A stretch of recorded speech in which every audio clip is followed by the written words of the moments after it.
சராசரியாக ஒரு வீட்டுக்கு 15 யூனிட்னு வச்சுட்டா கூட, ஒரு 300 யூனிட் நீங்கள் கன்சியூம் பண்ணிகிட்ருக்கிறீங்க ஒரு வீட்டுக்கு.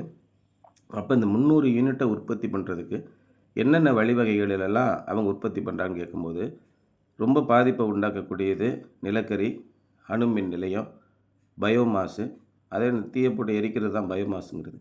அதேமாரி பெட்ரோலியம் ப்ராடக்ட்லேருந்து நம்ம ஜென்ரேட் பண்ணுறது. இந்த மாதிரியான வகைகளில் நம்ம மின்சாரத்தை உற்பத்தி பண்ணும்போது கடுமையான அளவுக்கு பாதிப்பை நம்ம பூமிக்கு உண்டாக்குறோம். அதோட நம்முடைய மின்சார வாரியத்திற்கு மிகப்பெரிய சுமையை ஏற்படுத்துகிறோம். அவங்க டிரான்ஸ்மிஷன் லைன் எல்லாம் போட்டு மெயின்டைன் பண்ணி தான் கொண்டு வர வேண்டியிருக்கு. ஆனால் நம்ம வீட்டிலேயே கிடைக்கக்கூடிய மிக அபரிமிதமான சூரிய சக்தியை வச்சு நமக்கு தேவையான மின்சாரத்தை நம்ம உற்பத்தி பண்ணும்போது, நம்ம நாட்டுக்கும் புவி சூழலுக்கும் மிகப்பெரிய ஒரு சந்தோஷத்தை, ஒரு ஆக்கப்பூர்வமான ஒரு பாதிப்பு நம்ம ஏற்படுத்துகிறோம்.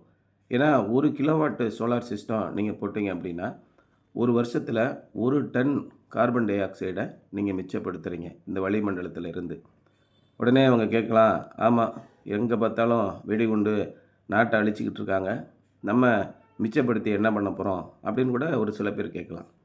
ஆனால் பாதிப்பு ஒரு பக்கம் ஒரு 10% ஆட்கள் நடத்திக்கிட்டே தான் இருப்பாங்க. அதுக்காக நம்ம கடமையிலேருந்து நம்ம தவற முடியாது. இந்த சைட்டில் பார்த்திங்கன்னா, நம்ம கிட்டத்தட்ட ஒரு 15 கிலோவாட் போட்டிருக்கோம். இந்த பில்டிங் மட்டும் இந்த ஒரு வருஷத்தில் 15 டன்னு கார்பன் டை ஆக்சைடை சேவ் பண்ண போகுது. அந்த வகையில் மின்சாரம் உற்பத்தி பண்ணக்கூடிய சிரமங்களை தவிர்க்கிறோம். எல்லா வீடுகளுமே 100% சோலார் பேனல்லையே இயங்க முடியும் அப்படின்ற ஒரு கட்டாயம் வாய்ப்பு நமக்கு கிடைக்கும்போது, லோனும் கிடைச்சிருது, மானியமும் கிடைச்சிருது. நம்ம கையை விட்டு போடக்கூடிய முதலீடு ஆரம்ப கட்ட முதலீடுன்னு சொல்லுவாங்க. ரொம்ப சொற்பமான அளவு. அந்த மாதிரி இருக்கும்போது நீங்கள் கவலைப்படாமல் சோலார் போட்டுடலாம். எல்லாருமே அப்பார்ட்மெண்ட்டில் இருக்கிற எல்லாருமே நீங்கள் இதுக்கு நல்ல ஒத்துழைப்பு கொடுங்க. இதனால் எந்த விதமான பாதிப்பும் இல்லை. ஆனால் நீங்கள் யோசிக்கிறது ரொம்ப ரொம்ப நல்ல விஷயம். சாதக பாதகங்களை யோசனை பண்ணி தான் நம்ம எந்த விஷயத்தையுமே செய்ய முடியும்.